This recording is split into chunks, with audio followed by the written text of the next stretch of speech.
je parle là. Bonjour à tous, bienvenue à cette table ronde. Est-ce que vous m'entendez bien? Oui, donc tout va bien. Donc, nous sommes réunis pendant 45 minutes et pour cette raison, nous allons quand même aller assez vite à l'essentiel. Donc, je vous remercie d'être là. Je vous remercie, mes trois intervenants, d'avoir accepté de témoigner. Nous allons parler de l'entreprise de demain selon Bicorp. Donc, ce que je vous propose, c'est très rapidement vous expliquer pourquoi, la vision de l'entreprise de demain par Bicorp, très rapidement. Et puis, surtout, laisser la parole à trois personnes qui incarnent l'entreprise de demain, deux qui sont certifiées Bicorp, mais qui sont beaucoup plus que ça, et elles vous l'expliqueront, et puis une qui prend le chemin. Et puis, on va essayer d'aller assez vite pour que, aussi vous, dans la salle, vous puissiez poser les questions que vous avez envie de poser. Et donc, commençons donc rapidement. Je m'appelle Climène. J'ai rejoint le mouvement Bilab France il y a quelques mois, après avoir également animé et développé ce mouvement chez Utopie, qui était la première entreprise certifiée française. Le mouvement est maintenant représenté par une organisation qui s'appelle Bilab France et qui fait partie d'une organisation mondiale qui s'appelle Bilab tout court. D'où est venu ce mouvement Bicorp, ce mouvement Bicorp qui préfigurait l'entreprise de demain, même si toutes les entreprises qui sont ici existaient bien avant que Bicorp soit lancé. Ce sont trois entrepreneurs qui avaient une entreprise de matériel de sport, des entrepreneurs américains. Quand ils ont vendu cette entreprise dans laquelle ils avaient mis beaucoup de leurs convictions et de leurs engagements, ils se sont rapidement aperçus, assez rapidement, que les valeurs qu'ils avaient mises dans cette entreprise ont volé en éclats parce que les actionnaires, les nouveaux, souhaitaient avoir un retour sur investissement assez rapide. Donc, ce constat-là les a amenés à lancer ce mouvement Bicorp, représenté par une ONG Bilab, pour dire une chose très simple, et donc c'était déjà leur vision de l'économie de demain. Nous, on ne veut pas d'une économie qui soit au service des seuls actionnaires, on veut une économie qui soit au service de tout le monde. Et donc, le mouvement a été lancé en 2006 aux États-Unis et est devenu aujourd'hui, je fais un raccourci parce que nous n'avons pas beaucoup de temps, un mouvement global présent dans quasiment tous les pays du monde. Alors, pour expliquer très très rapidement ce que c'est, vous dire que finalement, le label, la certification Bicorp, c'est un petit peu l'équivalent, c'est pour les entreprises l'équivalent de ce que le label Fairtrade va être pour un produit. Donc, c'est un mouvement où on s'attache à une entreprise dans son entièreté plutôt que se focaliser sur un produit ou sur un service. Donc, là, on a résumé un petit peu les trois piliers des valeurs sur lesquelles s'appuie ce mouvement. Et je vais peut-être partir par celui que vous avez tout en bas, responsabilité et engagement, puisque les Bicorp modifient leur statut pour écrire noir sur blanc, dans l'objet social de l'entreprise, écrire noir sur blanc, avoir un impact sociétal et environnemental positif et significatif dans le cadre de ces opérations. Et donc, ça, c'est le point un des fondements. Le deuxième, c'est qu'une fois que vous l'avez dit, eh bien, il faut le prouver et l'évaluer. Donc, performance sociétale et environnementale élevée et mesurée, eh bien, les entreprises Bicorp évaluent leur entreprise sur tous les domaines d'impact et elles font, on va y revenir un petit peu après, une évaluation 360 degrés. Et enfin, transparence, les Bicorp publient leur profil, publient les principaux indicateurs de performance qu'elles ont eues. Et vous pouvez, en allant sur le site de Bicorp, regarder. Par exemple, si vous avez envie de voir les notes de Veja, les notes de Valrhona, vous allez sur le site et vous découvrez leurs évaluations. Donc, petite photographie rapide. Aujourd'hui, c'est 3500 entreprises dans le monde. 500 en Europe. Je vois que, Augustin, tu as enlevé les Anglais. Car avec les Anglais, ça fait 750 entreprises. Et puis, et puis 110 en France, avec un chiffre qui augmente assez rapidement. Parce que ce que vous voyez aussi sur cette image, 100 000, c'est le nombre d'entreprises ou d'organisations qui utilisent le questionnaire justement pour s'évaluer. Donc, comment est-ce qu'une entreprise devient Bicorp ? Eh bien, ça résume un peu ce que je vous ai dit. Évaluer la performance avec cet outil d'évaluation. Confirmer un score qui va être assez élevé puisque la moyenne des 100 000 entreprises que vous avez vues qui utilisent, c'est 55 points. Et pour être Bicorp, on demande aux entreprises d'avoir 80. Et ensuite, une fois que tout ça s'est confirmé, on officialise, on célèbre et on rejoint la communauté Bicorp et on règle ses frais de certification. Ce qu'il faut que vous sachiez aussi, et c'est un petit peu le côté militant de Bilab, c'est que cet outil d'évaluation qui est extrêmement complet est accès gratuitement à toutes les entreprises et que c'est uniquement si vous souhaitez rejoindre la communauté Bicorp que vous vous acquittez de vos frais de certification. Et enfin, c'est ce que je disais au départ, vous modifiez l'objet social de l'entreprise pour intégrer le fait que vous souhaitez contribuer à l'intérêt général. Donc, cet outil d'évaluation, ce qui est assez intéressant, c'est que, alors d'une part, il évalue l'impact de l'entreprise sur 5 grands domaines: gouvernance, collaborateurs, collectivité, environnement, client. Mais ce qui est intéressant aussi, c'est qu'il va poser 2 types de questions. C'est les questions liées à l'activité opérationnelle de l'entreprise, c'est-à-dire comment est-ce qu'elle opère au quotidien. Mais on va aussi évaluer l'impact du modèle d'affaires de l'entreprise. Et là, c'est le côté approche entrepreneuriale de Bicorp. On s'intéresse à vraiment votre produit, votre service ou la façon dont vous êtes structuré. Et ça fait vraiment non seulement l'originalité de Bicorp, mais en plus, ça va permettre, dans une période et un contexte où en France, un contexte lié à la loi Pacte, on commence à beaucoup s'interroger sur la mission, qu'il y a un statut société à mission qui sort. Eh bien, ce questionnaire, justement, est un outil qui va aider l'entreprise à évaluer la façon dont elle va délivrer un impact. Encore une fois, que ce soit la façon dont elle est structurée. Une entreprise peut délivrer de l'impact parce qu'elle est structurée pour créer de l'emploi à destination de personnes de l'emploi ou par son produit ou son service.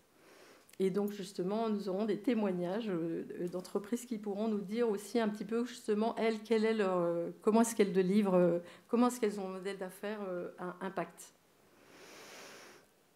Et donc là, ça vous donne quelques exemples d'entreprises qui sont labellisées dans le monde, avec à la fois des entreprises assez connues pour leur engagement comme Patagonia, mais aussi, et c'est assez intéressant pour montrer la diversité des entreprises, l'année dernière ou en début d'année, je ne sais plus, le groupe Guardian, certifié Bicorp.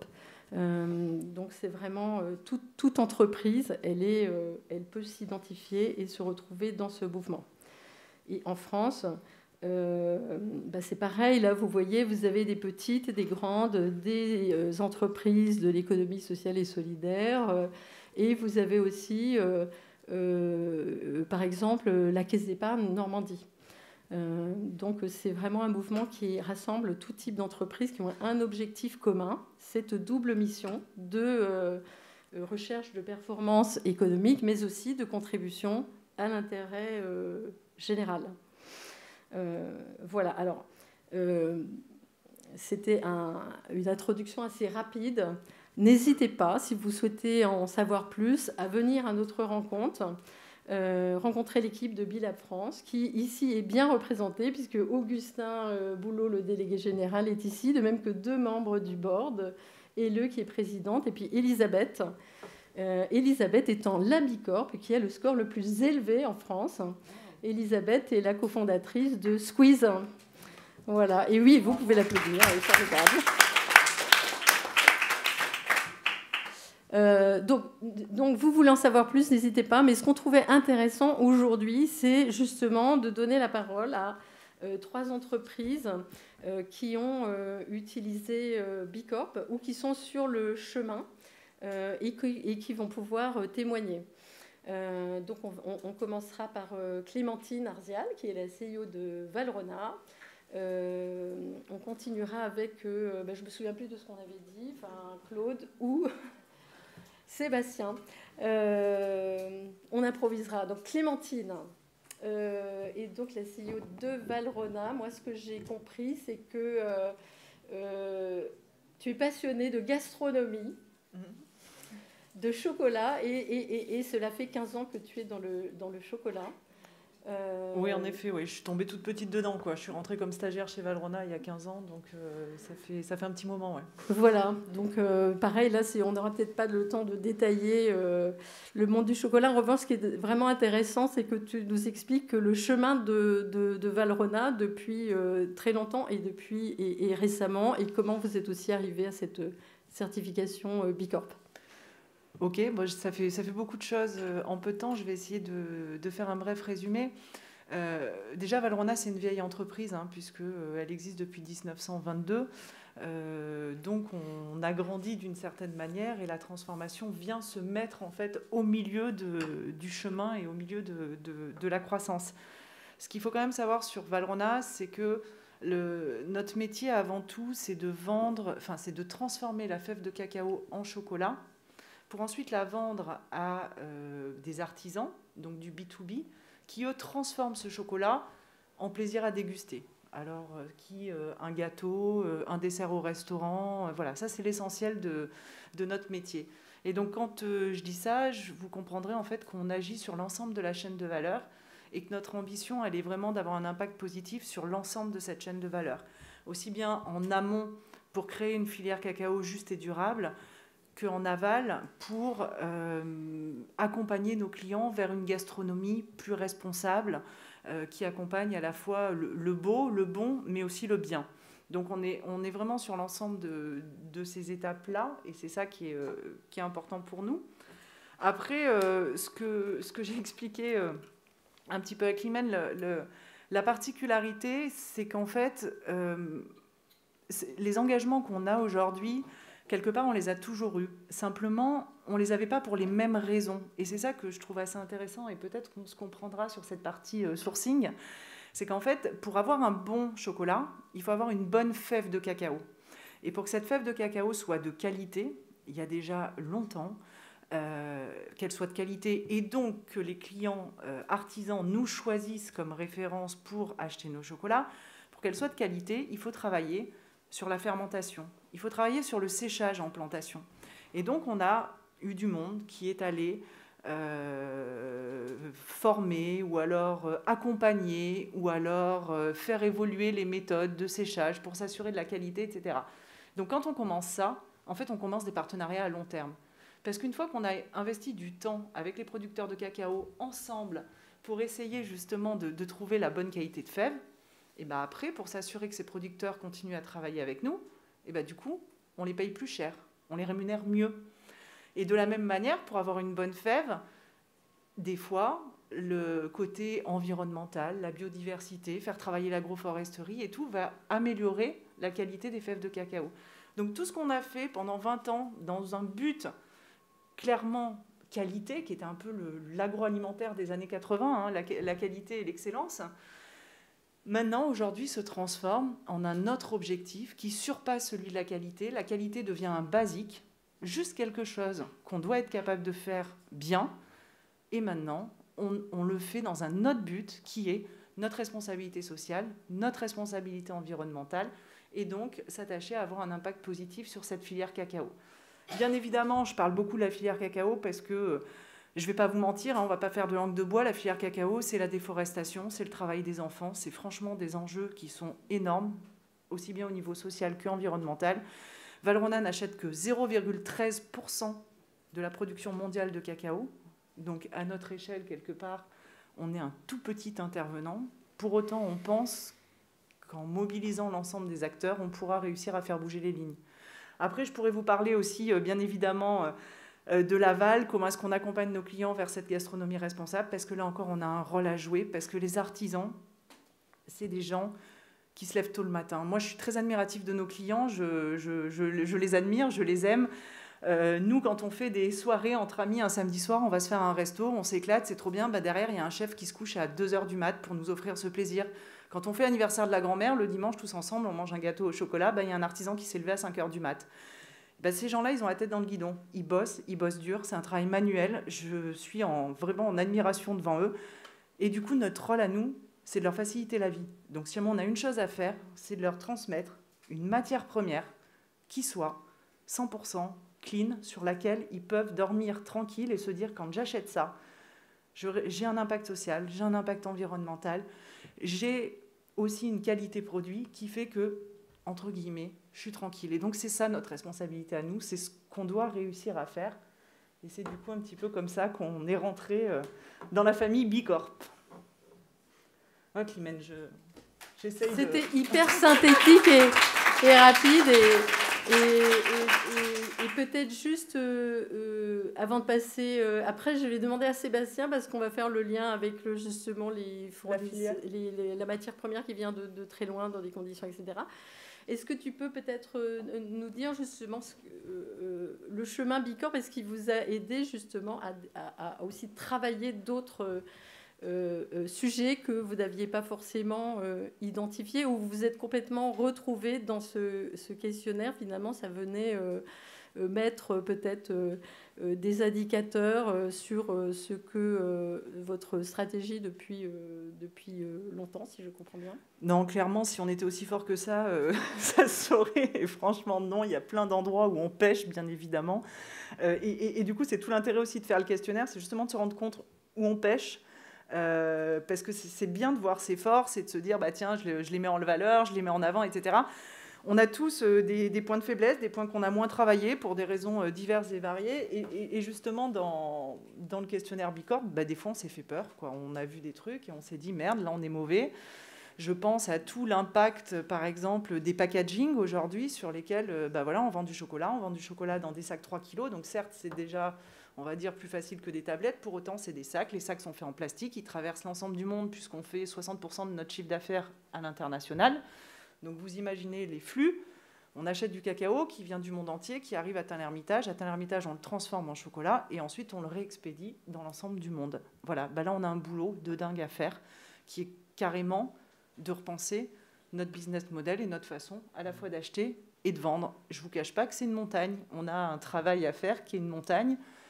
Pour autant, on va s'y attaquer petit à petit. Et je pense que ce qui nous a aidés, justement, et tu me disais que toutes les entreprises Bicorp le disent, en fait, ce n'est pas une fin en soi pour nous, Bicorp. Ça a juste été, peut-être pas, ou au moins été, un guide, une façon, en fait, de nous aider pour nous accompagner sur ce chemin-là et peut-être justement de choisir nos combats. Et le fait de les avoir sur la table et d'être au moins clair, c'est de se dire, ok, j'ai mes points de force qui sont là, et après, il y a deux manières de faire. Soit on enrichit ses points de force, soit on essaye de tout améliorer. Et là, j'ai envie de dire, c'est à chaque entreprise de choisir sa stratégie. Mais au moins, ça permet d'avoir une vision globale et un guide pour avancer, rejoindre aussi une communauté challengeante avec... des gens qui tirent et du coup pouvoir échanger les uns avec les autres. Enfin bref, ça nous a apporté énormément et surtout une immense fierté en interne de la part de l'ensemble des collaborateurs. Et ça, quelque part, c'est peut-être le point qui, moi, m'a le plus touchée. parce qu'en fait, le moment où on l'a eu, il y a eu cette espèce d'élan de quand est-ce qu'on communique, quand est-ce qu'on peut le dire, quand est-ce que ah mais c'est génial, on a réussi, et là où on était moins bon, comment on a fait, et en fait tout le monde s'est intéressé à savoir comment est-ce qu'on a réussi à améliorer et tout. Et moi, c'est un peu le point qui m'a le plus touchée. Bon, bah merci. Du coup, ça préfigure un peu les réflexions pour avoir après de conclusions, synthèse d'entreprise de demain, comment vous la voyez. Alors donc Sébastien, donc cofondateur de Veja avec son ami François Guillain. Guillain, pardon. C'est pas grave, il a l'habitude. Je pense que tout le monde connaît la basket Équilo je vais pas y arriver. Sébastien, tu m'impressionnes trop. Écolo. Arrête. Écolo et équitable. En fait, je me suis fait engueuler sur mon masque avant le. Tu vas me faire rougir. Sébastien, tu es exigeant. Et, en fait, et je exigeant, pense que ça veut dire chiant. Exigeant, c'est dans le langage conférence, mais non, parce que j'ai été. C'est chiant dans le bon côté. Enfin, oui, ça dépend. Chiant dans le côté positif des choses. Et du coup, je te laisse continuer. Merci pour l'introduction, en tout cas. C'est vraiment facile. Bon après-midi à toutes et tous. Je vais partir directement. Non, content d'être là avec Climène qui nous a accompagnés sur le chemin de Bicorp. Que vous dire, je résume un peu Veja comme oui, l'a fait tu résumes un peu Veja et après tu passes sur l'entreprise de demain parce que je précise que donc Veja, même étant une jeune entreprise, est plus vieille que Bicorp. Ouais. Donc c'est un compliment, mais aussi un... Bon, bref.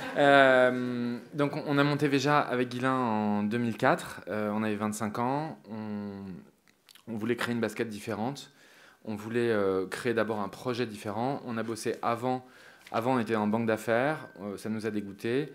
On a créé un projet qui s'appelait Juste Planète, où on a bossé pour des grosses boîtes sur leurs projets de développement durable un peu partout dans le monde. Ça nous a dégoûtés. On a bossé partout. On a bossé en Chine, en Afrique du Sud. On a bossé pour Lafarge. On a bossé au Brésil pour EDF, Carrefour, enfin que des grosses boîtes françaises. Et on s'est rendu compte que les discours tenus par les grands groupes n'étaient pas du tout en accord avec la réalité qu'on pouvait voir. Et qu'on se disait que, en rentrant de là, on se disait que le monde était perdu et que tout le monde se foutait de l'impact social et environnemental réel sur le terrain. Et du coup, on n'a pas rejoint de grands groupes. On a décidé de créer un projet ex nihilo. On avait 25 ans, on avait fait des bonnes études, on avait un bon CV pour 25 ans et on s'est dit, voilà, si personne, de toute façon, les grands groupes ne le font pas, les politiciens encore moins, donc on peut essayer de faire quelque chose de différent à notre échelle, humblement, sans levée de fonds, sans folie des grandeurs, etc. Et on s'est dit, voilà, on va faire notre projet à notre taille, comme on aime, voyager, aller sur le terrain, découvrir des gens, rencontrer des gens complètement différents, passer de l'Amazonie un jour à Paris le lendemain, ou à Porto Alegre dans les usines de basket, etc. Et on a choisi de faire une basket, parce que c'était le produit qui nous plaisait à nous, qu'on trouvait qu'il était très symbolique dans l'exploitation et la domination du Sud, des pays du Sud par les pays du Nord, qu'il était très symbolique pour les conditions de travail. Il y a le cacao aussi, comme disait Clémentine, mais pour les conditions de travail abjectes qui sont les conditions des usines chinoises, vietnamiennes. Il y a le scandale des Ouïghours ou des Ouïghours, je ne sais pas comment on dit. Mais ça fait très longtemps que ça dure. Et il y a plein d'autres scandales. Il y a le scandale de la Corée du Nord. Il y a beaucoup de baskets qui sont fabriquées. Il y a marqué Made in China dessus, mais c'est fait en Corée du Nord. Donc dans une opacité totale sur les conditions sociales et environnementales. Et on s'est dit, voilà, on va essayer, nous, qui n'y connaissons rien du tout en basket, de faire une basket vraiment différente. Et c'est-à-dire qu'on l'a pris un peu au pied de la lettre. C'est-à-dire qu'on s'est dit, une basket, qu'est-ce que c'est ? On a décomposé les matériaux, etc. Et on est parti suivre, ou découvrir plutôt, les matériaux qui composaient la basket. Pour remplacer ces matériaux normaux, c'est-à-dire le plastique d'une semelle ou le plastique d'ailleurs de la tige. La tige, c'est le haut de la basket et la semelle, c'est le bas. Tout est fait en plastique, un peu dégueu, pétrole, polyuréthane, enfin que des matériaux abominables. Et on s'est dit, on va changer et on va twister ce qu'on va mettre sur la basket.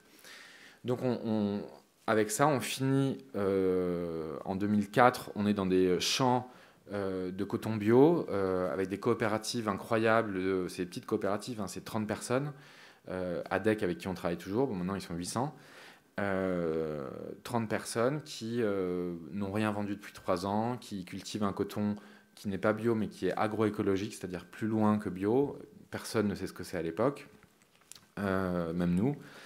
Et on découvre avec eux ce que c'est l'agroécologie, ce que c'est qu'aller beaucoup plus loin que les standards, etc.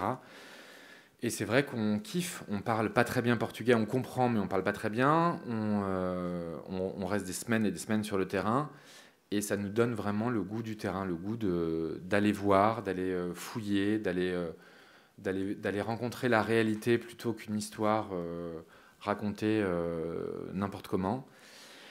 Et c'est vrai que ce goût du terrain ne nous a pas quittés, donc on fait pareil en Amazonie pour aller sourcer le caoutchouc. On se retrouve dans la forêt amazonienne où on source directement le caoutchouc qui sera la matière première des baskets, avec tous les épisodes et les aventures que ça peut comporter. Et on se retrouve aussi dans une usine de basket dans le sud du Brésil. Donc le sud du Brésil, c'est une région très comparable à l'Europe, très développée. La région de Rio Grande do Sul, dont la capitale est Porto Alegre. Et on se retrouve dans une usine de basket en train d'apprendre. On a une idée de ce qu'on veut faire, mais on n'y connaît rien du tout. Donc les mecs se marrent, on a 25 ans, ils nous prennent... Comme on est sympa, ça va, ils nous acceptent. Et on reste des mois et des mois dans l'usine, on reste des mois et des mois dans les champs de coton, on reste des mois et des mois en Amazonie. Et les débuts de Veja, c'est ça. Et en fait, on se rend compte que nous, ce qui nous plaît, c'est de lier des projets extraordinaires qui existent déjà les uns aux autres et d'en faire une basket. C'est-à-dire que la coopérative de producteurs de coton bio, les coopératives de seringueiros, les gens qui sont dans la forêt amazonienne, l'usine en elle-même, une association d'insertion qui va faire notre stockage et notre distribution. C'est comme ça qu'on construit Veja et c'est comme ça qu'on fait depuis 15 ans. On fait toujours la même chose, on va rencontrer des gens qui ont des projets extraordinaires et on les incorpore dans une basket.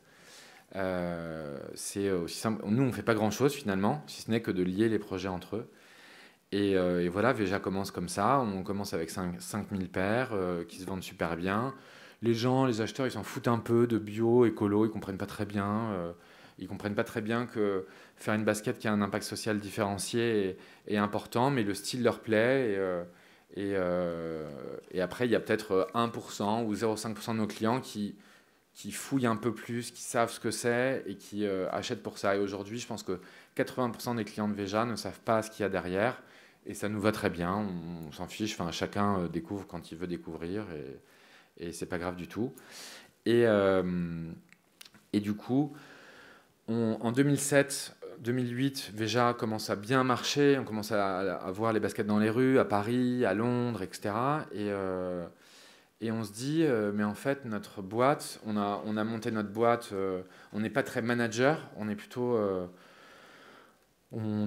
normaux, quoi. On n'est pas très, non, mais on n'est pas très hiérarchie, on dit ce qu'on pense, et voilà. Et du coup, on se rend compte que ça peut vite devenir une tyrannie, ça peut vite devenir on a, je crois, 2 ou 3 salariés à l'époque, mais ça peut devenir oppressant, ça peut devenir désagréable. On voit aussi des patrons évoluer, etc. Et on se dit qu'on a fait un produit écologique et social qui va très loin, mais que notre entreprise est un peu une entreprise à la con. C'est-à-dire une entreprise normale où le patron est méchant et les salariés sont gentils enfin un truc un peu oppressant. Et du coup, on décide de changer ce qu'est Veja de l'intérieur, c'est-à-dire qu'on change tous les fournisseurs qu'on avait aussi en France, on change de banque, on change de fournisseur d'électricité, on change tout, et on essaie vraiment de faire grandir les équipes, c'est-à-dire de les laisser se débrouiller toutes seules. Alors parfois elles sont un peu perdues, etc. Mais c'est un management un peu bizarre. Hortense qui est arrivée il y a 6 mois, bon c'était 6 mois un peu spéciaux, mais je ne sais pas si tu veux témoigner la folie qui est la nôtre, mais on essaie voilà, de laisser beaucoup de responsabilités, parfois à des très jeunes, etc. Et j'ai l'impression il n'y a pas beaucoup de turnover, j'ai l'impression que tout le monde apprécie et qu'on a réussi à faire une entreprise différente de ce qu'on a pu voir avant. Et du coup, B Corp, donc on est bien sûr certifié bio, certifié commerce équitable, on a plein de certifications dans tous les sens. On voit aussi les limites des certifications qui sont parfois un peu trop faciles ou parfois un peu pas très regardantes sur certains trucs ou parfois on est labellisé une fois et puis on n'est plus jamais contrôlé. Enfin, on voit aussi la limite de ce qu'est une certification avec Veja. Même si c'est bien d'avoir un regard tiers sur son travail, ça permet toujours de s'améliorer. Et B Corp, quand je dis à Guilain, moi j'aimerais bien qu'on confronte la réalité, c'est en 2016 ou 2017, qu'on confronte la réalité de Veja, qui est soi-disant une entreprise clean, à une réalité un peu acérée, un peu américaine, un peu plus américaine. C'est quand même une culture américaine, B Corp, sur la gouvernance, il y a plein de questions qui sont quand même très culture américaine.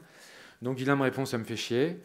C'est un truc américain, ça m'intéresse pas, etc. Et je lui dis, mais quand même, j'ai lu le questionnaire, il est pas mal. Et si tu veux le regarder un peu, on le regarde ensemble. Et c'est 200, je crois que c'est 256 ou 276 questions. Et c'est vrai qu'en faisant le questionnaire de B Corp, on se rend compte qu'il y a plein de choses auxquelles on n'a jamais réfléchi. Par exemple, c'est vraiment B Corp, j'en parlais à Climène en préparant la conférence, c'est vraiment B Corp qui nous susurre dans l'oreille. Par exemple, il y a une question. C'est sur le congé paternité. Quel est le congé paternité dans votre entreprise? Est-ce que c'est 2 jours? Ou alors, je ne sais plus comment c'est, mais est-ce que c'est 0? Est-ce que c'est 5 jours? Est-ce que c'est 10 jours? Est-ce que c'est 30 jours? Ou est-ce que c'est 3 mois ou 6 mois? Et c'est vrai que nous, on se dit, nous, on fait la loi. La loi, c'est 11 jours. Mais on ne s'était jamais posé la question d'outrepasser la loi. Et en fait, ça nous éveille à plein de choses qu'on n'a pas fait, plein de choses qu'on pourrait faire, et plein de choses où on peut aller beaucoup plus loin que la loi. Ce qui est quand même un peu le projet Veja depuis le début, c'est-à-dire outrepasser les limites du bio, du commerce équitable, des partenariats long terme, etc.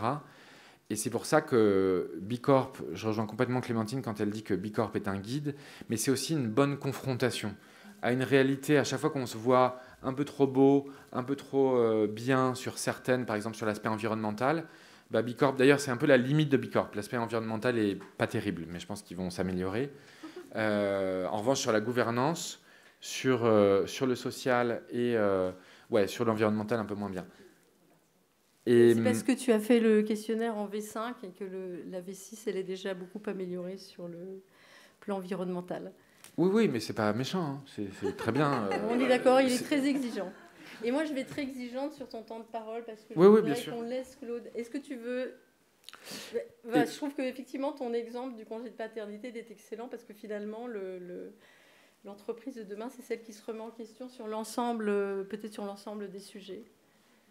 Bon, de toute façon, on se garde du temps pour échanger. Ouais. Et je voudrais aussi que Claude Fromageau nous parle du crochet. Donc, Claude, il faut que je reste devant ce truc. Moi, j'ai retenu, parce que ce que j'ai retenu de Claude m'a quand même aussi assez impressionné, puisque alors Claude est depuis très longtemps chez Yves Rocher, donc il connaît très très bien. Il est agronome de formation, il est violoniste professionnel, donc on ne le voit pas souvent. Et comme Sébastien parlait de management, et une méthode de management horizontale, paraît-il, décoiffante. Non, ce que je vais vous dire, c'est qu'en fait, comme toute grande aventure, l'aventure du groupe Rocher, c'est une aventure qui démarre par un homme qui décide sur un territoire de faire des produits qui se font avec la nature. Cette espèce de vision initiale, c'est ça qui a permis au groupe de se développer, plus ou moins bien. N'empêche qu'aujourd'hui, c'est un groupe qui a 18 000 personnes qui travaillent pour 10 marques. La marque Yves Rocher que vous connaissez peut-être, la marque Petit Bateau que vous connaissez peut-être, la marque Arbonne aux États-Unis que vous connaissez peut-être pas, etc. Et grandissant, en fait, on s'est rendu compte que les leviers de fond, l'ADN de fond de l'entreprise était fondamental pour toujours essayer de travailler sur les territoires. On a énormément de salariés en France, par exemple. On continue à ne pas sous-traiter et à faire beaucoup de choses en France. Donc une espèce de vision de ce que c'est que le développement du territoire, la relation à la nature et évidemment la performance économique. Or, en fait, ce qui va être à la base de beaucoup de choses qui vont changer, c'est la conscience. la conscience qu'on est à la crise de l'Anthropocène, que tout est en train d'être complètement bouleversé, que les business models qui étaient comme ils étaient, ils vont devoir être totalement bouleversés. Et ça, c'est le levier de fond. Notre mission, d'ailleurs, je vais vous en parler à l'instant, mais notre mission est bien de reconnecter les gens à la nature. On pense qu'on a un énorme problème mondial de connexion entre business et biodiversité. Et donc, c'est pour ça que, comme on est piloté par une famille, modulo les aléas des marques et le fait que parfois elles font plus ou moins bien, et la famille décide de dire, mais et en fait, depuis l'origine, quand on regarde bien notre ADN, on a une vraie vocation à non pas simplement créer la richesse économique, mais à participer à quelque chose. Et c'est ça qui a fait qu'en fait, il y a, en octobre 2019, on est devenu une des premières grandes sociétés à mission, au sens de la loi Pacte, avec une rédaction d'une mission, avec un comité extérieur et avec un véritable engagement autour, par exemple, de la création d'un baromètre Groupe Rocher sur les connexions des gens à la nature, la façon dont ils vont le dire dans le monde entier, mais aussi le fait de dire que nos 18 000 collaborateurs vont être embarqués pour être, non pas formés, mais s'approprier les grandes questions du monde. Océan, climat, c'est quoi le climat, c'est quoi le CO2, on pédale dans la choucroute parfois, et arriver à des choses un petit peu plus concrètes. Donc cette vocation de rentrer dans une nouvelle économie, qu'on travaille d'ailleurs par ailleurs, on ne pourra plus avoir des économies dollar-euro basées uniquement sur la performance monétaire et création de richesse uniquement pour les actionnaire. Ce mouvement-là nous a amené à exploser le cadre, un petit peu comme tu le dis, et vous le dites tous les deux finalement, exploser nos cadres pour aller chercher autre chose. Dans ce cadre-là, et je pourrais vous raconter plein de choses sur nos missions, sur tout ce qu'on est en train d'essayer de travailler, plus ou moins bien, parce que c'est laborieux. En fait, on a d'énormes problèmes qui se présentent. Des problèmes de gouvernance, des problèmes de comment on va transformer les produits, et des problèmes d'exercice de responsabilité. Quand on est 18 000 personnes, 3 milliards, comment est-ce qu'on va passer, comment est-ce qu'on va se projeter devant, mais aussi embarquer ce qu'on a déjà. Et ça, c'est un exercice qui est extrêmement douloureux pour un chef d'entreprise ou pour un dirigeant, parce qu'en fait, il y a des retards. On ne peut pas aller aussi vite qu'on voudrait. Alors, sur B Corp, d'abord, Arbonne, notre entreprise américaine qui fait quand même 600 millions d'euros, est certifiée B Corp. Donc, on est déjà dans le cercle depuis quelques années. Et ensuite, B Corp, c'est un outil. Ça va pour nous être un moyen de mobiliser notre entreprise. Ce que je ne vous ai pas dit, c'est qu'on est agriculteur, j'ai dirigé moi-même la ferme à l'époque où on fabrique des plantes à fleurs, mais on est aussi distributeur par les magasins, par la vente directe, par des systèmes extrêmement variés dans le monde entier. Et donc on a une complexité entre les marques et les manières dont on fait du business qui est très compliquée pour les dirigeants parce qu'en fait ils ne peuvent pas, aussi bien qu'on voudrait, piloter l'attelage. B Corp, en fait, c'est un formidable outil pour les dirigeants pour dire on y va tous ensemble. Et je rejoins ce qu'a dit Clémentine, il y a eu une fierté des collaborateurs de se dire ça. La société à mission, c'est déjà un super polarisant. C'est-à-dire ça permet à tout le monde de retrouver, et je veux dire une tarte à la crème, vous m'excuserez, il faudrait le développer beaucoup plus, mais la question du bien commun, enfin, ça remet les gens comme des aimants polarisés vers quelque chose où ils se disent mais oui, on peut faire quelque chose ensemble à notre échelle. La mission de l'entreprise, elle n'est pas mondiale et générale, elle est centrée sur quelque chose de particulier. Mais c'est très important. Et alors là où c'est compliqué, c'est que, bon, d'abord, c'est formidable, B Corp, donc c'est quelque chose qui te permet d'abord d'appréhender les différentes dimensions de ton entreprise, qu'elles soient production, qu'elles soient distribution, qu'elles soient sourcing, évidemment, comme Clémentine l'a évoqué, mais aussi qu'elles soient la distribution, le retail et tous ces métiers qui sont des métiers en grande souffrance et en grande transformation. Mais là où c'est compliqué, et donc on pourra, si vous voulez, échanger sur des questions, c'est qu'on est tombé sur, avec B Corp d'ailleurs, avec B-Lab, on est tombé sur les questions de comment aborder un grand groupe. C'est une grosse bébête. Les 10 marques, il y a des structures juridiques qui ne se superposent pas aux structures commerciales, au nom des marques. Donc il y a des propriétés, si vous voulez, de la grosse bébête qui sont extrêmement complexes. Et ça, c'est passionnant. Ça, on peut aussi en discuter. C'est qu'en fait, on est en train de faire une phase de scoping qu'on vient de terminer avec B-Lab pour essayer de voir comment est-ce qu'on va aborder la mise en mouvement des équipes mutuelles pour aller plus avant et voir comment nos différentes entités, marques ou métiers, vont pouvoir contribuer à. Donc on a évidemment déjà plein de choses en interne, mais la question, ça va être comment est-ce qu'on travaille ensemble ces questions-là. En tout cas, B Corp est un formidable levier pour faire bouger, et c'est ça que je crois Brice Rocher veut, c'est comment je vais vraiment être en capacité de dire on va vraiment bouger sur toutes les dimensions que vous avez citées, les 5 en gouvernance, les gens, la partie environnementale, etc. Et ensuite, je pense que c'est un formidable moment pour inventer 2 choses qui dépassent d'ailleurs Bicorp, qui sont des choses que j'aime moi en ce moment beaucoup et que j'ai emprunté à Baptiste Morisot, qui sont 1. Réinventer la cosmopolitesse, comment être ensemble dans le monde, à ne pas s'écharper tout le temps, à ne pas dire les uns sont des débiles, les autres sont chouettes, mais à inventer les manières, les gens sont tous à peu près à rechercher un Orient. Donc comment est-ce qu'on va inventer une cosmopolitesse qui nous permet de faire muter cette économie occidentale qui a quelques siècles vers quelque chose d'autre? Et deuxièmement, comment tous devenir des diplomates des interactions? Baptiste Morisot dit il n'y a pas tout de suite de cap qui est tranché, qui est définitif. Tout le temps, il faut remettre le métier sur l'ouvrage et revisiter la manière dont on, un peu comme tu l'évoquais chez Béja, mais la manière dont on fait les choses. On peut changer de manière de faire régulièrement. C'est très compliqué pour un grand groupe, c'est notre challenge, mais c'est ça qui est formidable avec Bilab, parce qu'il y a les échanges avec les autres partenaires, tous les gens qui sont en train d'essayer de faire ces types de mutations, sachant que comme c'est renouvelable, c'est tout le temps un chemin de progrès. Voilà. Merci Claude. Il nous reste très peu de temps, donc si vous avez des questions, on va pouvoir en prendre quelques-unes. N'hésitez pas, c'est le moment ou jamais. Et si vous n'en posez pas, je proposerai d'ailleurs à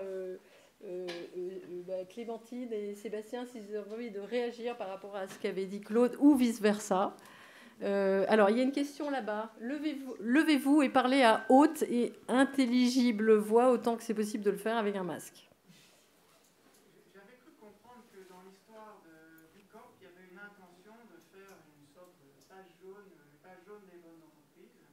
Et en particulier de les aider à collaborer.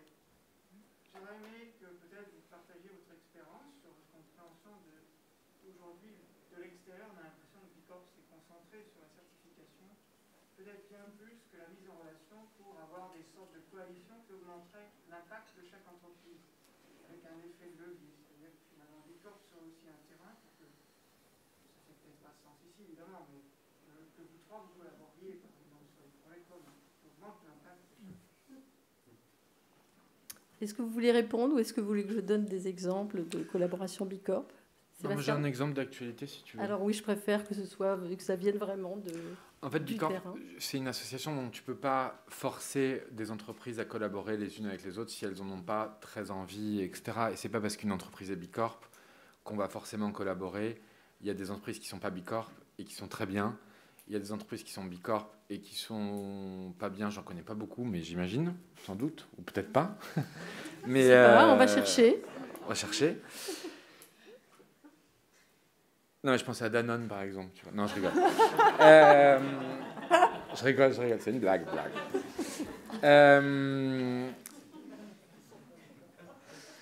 L'exemple, c'est Sylvain Bréard, qui est le président de Greenpeace France. Brezard, pardon. C'est un autre. Non, j'ai deux Sylvain. Pardon. Comme j'appelle Sylvain depuis longtemps, Brezard, merci. Sylvain Brezard, mec extraordinaire qui est président de Greenpeace France depuis une petite dizaine d'années, 8-9 ans, et voire plus peut-être, et que je rencontre à travers Greenpeace. Et il a une entreprise informatique qui s'appelle Norcis. Et en fait, on se re-rencontre avec Bicorp, parce que Norcis est Bicorp depuis longtemps. C'est toi qui sais Oui, 2 ans. Voilà, 2 ans. Bon, pas très longtemps. Mais on se re-rencontre à travers Bicorp. Et là, on va commencer à travailler ensemble le 25 septembre. Et c'est vrai que je choisis cette entreprise. C'est une entreprise informatique qui va s'occuper de nos activités web. C'est encore un peu un secret, donc ne tweetez pas et ne machin. Mais connaissant Sylvain et sachant que Norcis et Bicorp, c'est un argument de plus pour collaborer et choisir un fournisseur qui soit clean, un mec dont j'estime vraiment les capacités intellectuelles et morales. Enfin, c'est un grand monsieur, je trouve, Sylvain. Oui. Et en plus, il a une boîte informatique qui est Bicorp. Et c'est vrai qu'en boîte informatique, les agences web, c'est quand même un sacré panier de crabes. Et bien là, je vais en confiance vers Norcis. C'est un argument de plus, Bicorp. Ça n'est pas Climène et l'équipe Bicorp aimeraient bien que ça soit l'essence et le cœur et machin. Non, c'est un argument de plus qui fait que une entreprise, comme le disait Claude ou Clémentine, a fait le geste et fait le mouvement de s'interroger sur elle-même et de se confronter à une réalité froide américaine d'un questionnaire un peu dur, a fait le geste d'embarquer ses troupes, comme vous l'avez fait, ça a l'air très important pour nous. Nous, chez Veja, ils s'en foutent un peu, mais on va essayer de les motiver pour Bicorp, mais ils disent oui, Bicorp, bon ben voilà, ils préfèrent aller en Amazonie, mais bon, bref, c'est autre chose. Mais c'est important, je trouve, comme guidelines, comme référence. Après, ça ne veut pas dire que toutes les Bicorp sont super et qu'il faut travailler que ensemble en circuit fermé. Je ne crois pas. C'est un argument de plus. Personne ne nous a jamais demandé de travailler avec Veja parce qu'on est Bicorp. Personne, je crois, encore. Enfin, c'est plus pour l'entreprise en soi, je trouve. Absolument. En fait, c'est vrai. Oui. C'est pas un argument commercial ou un Alors argument là, extérieur. Pas du tout. En revanche, c'est un outil de changement interne beaucoup plus fort qu'un argument commercial de collaboration. Mais quand même pas seulement, puisqu'il y a une communauté qui se rencontre régulièrement, bien sûr. qui travaille sur plein de sujets. Après, tout dépend de dont on parle comme collaboration. Si tu parles de collaboration qu'en termes d'échanges financiers de biens et de services, en effet, je suis d'accord avec toi. C'est pas une fin en soi et c'est absolument pas un argument. Par contre, dans collaboration, il y a d'autres choses. Il y a par exemple l'échange et l'échange qui fait grandir. Et ce que j'entends aujourd'hui de la part des personnes qui sont avec moi me confirme ça. Et nous, au contact des entreprises Bicorp qu'on a pu connaître, on a énormément appris, énormément grandi, parce qu'ils ont toujours été là quand tu as une question, même quand tu adresses une question à Bilab, ils te disent bah tiens, eux ils ont fait ça, ils l'ont fait comme ça. Ça ne veut pas dire que tu feras pareil, mais en fait pour moi cet intangible qui n'est pas monnayable est déjà énorme. C'est un peu aussi ce que disait Claude quand il émettait le souhait qu'on collabore plus et qu'on se tape le moins. Et je pense qu'il y a un état d'esprit collaboratif chez Bicorp qui s'incarne de différentes façons possibles. Moi, je peux témoigner que j'ai personnellement eu plein de réunions avec des entreprises Bicorp pour apprendre, pour faire des choses, pour échanger. Elles m'ont aussi interviewé moi. Comment vous faites pour... voilà, donc en fait, c'est vraiment comme vous le dites aussi, c'est pas exclusif, évidemment qu'on continue à bosser avec plein de gens, mais en tout cas, sur ce sujet-là, on est vraiment en interaction avec des partenaires agroalimentaires, par exemple, des gros et des petits, et puis d'autres cosméticiens, etc. Donc pour ça, c'est vraiment très chouette. Alors, on me fait signe qu'on doit arrêter. Est-ce qu'on peut prendre une dernière question rapide? Oh, il y a beaucoup de... Comment? Quel stand? Mais il faut qu'on... Une flash. Une flash. Allez, une question flash. Qui se lance? Le masque rouge, là-bas? Excusez-moi, je vois rien. Juste une question. Est-ce que de manière générale, alors je ne sais pas si c'est à vous ou plutôt à quelqu'un qui vous pose la question, est-ce que c'est plutôt une démarche qui est amenée par les dirigeants ou par une personne dans l'entreprise qui va porter la démarche et qui va réussir à convaincre les dirigeants derrière? Qu'est-ce que vous avez comme expérience comme On a plein d'expériences, mais je les laisse répondre très très vite et puis on conclura là-dessus. Comme ça, je promis, on va terminer. Merci. Claude, vas-y. Moi, je dirais, nous, c'est les deux. C'est-à-dire qu'en fait, je pense qu'on a été impulseur et avec un COMEX qui s'est approprié le truc et qui a impulsé aussi. Donc, c'est une espèce de circulation de l'intelligence collective. Mais Brice Rocher, clairement, il a décidé que c'était une vraie belle démarche. Donc, il nous l'a stimulé. Mais on avait déjà discuté avec lui de ça. Et je pense aussi que tout est possible. Ça peut être amené par n'importe qui. Après, nous, la personne chez nous qui l'a beaucoup porté dit toujours qu'à un moment, le fait que la direction y croit, c'est un accélérateur. Par contre, ça peut être porté par beaucoup et amené par tout un chacun, quoi. Sébastien, tu as 3 secondes pour répondre à la question. Tu t'en souviens plus? Ils ont super bien répondu. Franchement, ça dépend des boîtes. Tu auras tous les exemples possibles et imaginables de gens qui portent en interne, qui convainquent leur direction ou l'un des membres de la direction. Après, c'est qui l'exécute aussi dans l'entreprise. C'est-à-dire que ça dure quand même 1 an et demi. C'est quand même long. Enfin, j'exagère pas. 1 an et demi en tout. T'exagères un petit peu quand même. Ah non, il exagère pas. Mais non, mais parce que C'est vous 2 êtes très ans très facile. gros. Ouais, bah, excuse-moi, mais il exagère pas du tout. C'est long quand même. Ah bah plus, ouais. J'en nous, ai vu c'était qu'il long, allait. quoi. J'en ai vu. Non mais de toute façon, Tu oui, veux le c'est faire pas un bien, truc. c'est long. Non, mais ceci étant, ce qui est vrai, c'est que c'est pas un truc qu'on fait en 5 minutes Non, pour s'en débarrasser. non. C'est un projet de très long terme. C'est le début d'un chemin. C'est un outil. Et donc, oui, de toute façon, on fait pas ça. On fait ça dans la longue durée. Et c'est donc peut-être le mot de la fin. Après, ce qu'on a fait on a eu notre note sans rien faire. On a donné le dossier à Ligia, une jeune brésilienne qui venait d'arriver chez Veja, et on lui a dit voilà, tu as accès à tout, tu regardes tout, et c'est toi qui remplis les questions, enfin qui répond au questionnaire. Et après, ce qu'on a fait, c'est là où on était mauvais, on a créé des équipes dans Veja pour aller répondre là où on était mauvais, c'est-à-dire des améliorations type congé paternité, c'était 11 jours en France, 15 jours au Brésil. Voilà, on a envie de faire 2 mois, 3 mois, parce que c'est le début du machisme qui commence là. Et c'est assez facile, quand ta carte blanche d'être dirigeant, c'est assez facile de le faire dans une entreprise, qu'elle soit grosse ou pas. Moi, je ne comprends pas, quand on dit les grosses boîtes, c'est difficile, ils ont plein d'argent, ils ont plein de moyens, ils ont plein de gens pour travailler, enfin, je ne comprends pas. Pourquoi c'est difficile une grosse boîte? Non, c'est des moyens financiers incroyables par rapport aux petites boîtes, un temps de service disponible incroyable aussi. Donc je ne suis pas d'accord pour dire que les grosses boîtes c'est long. C'est juste qu'elles partent de loin, souvent. Mais ça, on pourra en discuter. Non, peut-être pas Yves Rocher. Alors, non, je vous propose d'en discuter parce que notre ami qui est gentil, qui nous a laissé une temps. Merci infiniment à tous.